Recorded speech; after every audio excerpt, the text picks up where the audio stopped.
Low ferritin levels can make you feel depressed.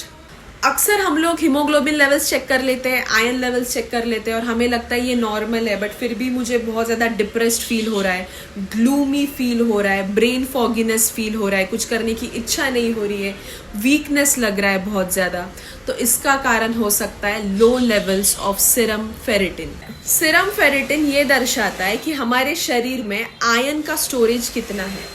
अभी iron का काम सिर्फ खून बनाना नहीं होता है, जो हमारे हैप्पी हार्मोन्स होते हैं जैसे सेरोटोनिन, डोपामाइन, उसके सिंथेसिस में भी फेरेटिन हेल्प करता है। अगर आपके शरीर में फेरेटिन के लेवल्स लो हो जाते हैं तो उसके कारण हेयर फॉल होना, वीकनेस होना, डिप्रेस्ड फील होना, ब्रेन फॉगी लगना, थकावट महसूस होना, किसी काम में ध्यान नहीं लगना, ये सारे सिम्टम्स आपको हो सकते हैं। तो अगर आपको ये सारा फील हो रहा है तो एक बार जरूर अपना सीरम फेरेटिन लेवल्स चेक कीजिएगा। Thank you so much. This is Dr. Priyanka Nitnavar signing off. Bye.